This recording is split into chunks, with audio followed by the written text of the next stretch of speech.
If you haven't seen the multitude of videos I've posted on moisture, where have you been? No, seriously, where have you been? Anyway, if you're new, I use glycerin to moisturize my hair, and what I have in here is a cup of distilled water and 2 tablespoons of glycerin. I am very generous with my hair, and I apply it all over my hair from the roots to the tips. Even the scalp actually does get some glycerin as well. I am going to go in with a leave-in and seal in with my castor oil. I moisturize with heat, and you'll see all this in this video. However, this video is not about moisturizing my hair.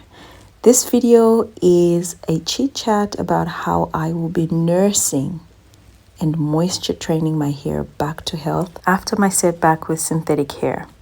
If you haven't watched that video yet, go check it out. However, unfortunately, I have had a setback. And one of the things that I have suffered, or the repercussions, I guess, for wearing that protective style with synthetic hair, is that my hair became really dry. I believe the hair itself that I used, the spring twists, the kinky type, really did actually suck out a lot of the moisture out of my hair. And I think the brittleness and the rough texture of the hair just make it so that really it does not support the hair to be moisturized. So right now I'm just applying jojoba oil to my scalp. It's infused with essential oils. Go check out my full scalp routine if you're not familiar with it. However, let's get on with this video, and for me to tell you exactly how I'm going to be moisture training my hair back to health. So today is day 7 post-wash, and most people will go ahead to shampoo their hair, deep condition again, etc. However, I don't do that. I'm a monthly washer. That means that I moisturize my hair today, day 7, and I do it in a unique way by actually infusing the moisture into the hair via heat. So I actually use heat to moisturize my hair. Now, let me just say this. The day after wash day, I actually moisturize my hair that day, and the day after, and the day after that, and the day after that. So pretty much 4 days straight after wash day, I was moisturizing my hair. I was doing this routine every day for 4 days. Obviously excluding the heat, because my hair is still hydrated on a deeper level. That means that moisture is still available on the cortex level of the hair. However, what I'm talking about here is moisturizing the outer layer of the hair, so the cuticle. And the reason for this is because my hair is so dry, my hair is so dehydrated just from the synthetic hair that I used, and I see a need, or I see a purpose for me to infuse and provide this moisture and what I really call food for the hair, right? On a regular basis. I have done a video talking about moisture training your hair, and this is exactly what I'm doing in this video. Not allowing my hair to dry and providing the moisture and hydration that it needs on a regular basis. As you can see, this is day 7, right? And I have just used heat on my hair, and you can actually feel and see the difference. Heat is a game changer when it comes to moisture training and just infusing moisture into your hair. And after a setback like this one, this is a perfect way to retrain my hair to absorb moisture. Once I take the heat out, once I take my deep conditioning cap off, I actually go ahead to spritz my hair again with the glycerin spritz. And the reason for this is because the cuticle is now open because the hair is warm, right? So when it's open, we actually want to put moisture right in there.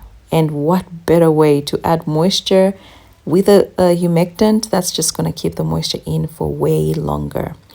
Once this is done, I go ahead to apply a lot of castor oil.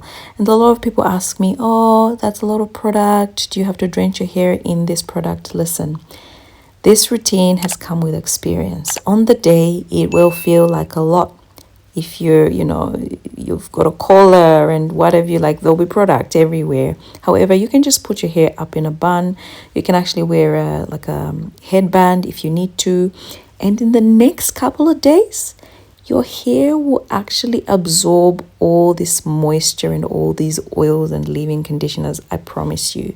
Yes, you still get greasy hair feeling, you get oil residue, etc., but it's nothing. It's nothing compared to what is actually on the hair on the day of moisturizing. So what may seem like a lot right now, my hair will actually drink this up. My final step is to actually spritz my hair with this apple cider mix. I've got half a teaspoon of apple cider vinegar in about 100 ml of distilled water. And this is a very slightly acidic mixture that's going to just help really just close that cuticle. The pH actually helps close your cuticle, locking in moisture, keeping it for longer, giving you a certain smoothness to your hair, adding shine. The benefits are endless. You obviously don't have to do this with your own hair, but I find that with my very high porosity hair, we gotta do, the most that we need to do to really keep this moisture in the hair. I have had people come to me and say, "Oh, you shouldn't be putting apple cider vinegar on your hair or aloe vera on the hair and leaving it in there because it's acidic, etc." And I see where you're coming from, and I actually agree. Like, you don't want an acid to eat up your cuticle, do you? Because it is possible. However, when we look at the proportions of the apple cider vinegar in this mix, so it's half a teaspoon, guys. It's very little.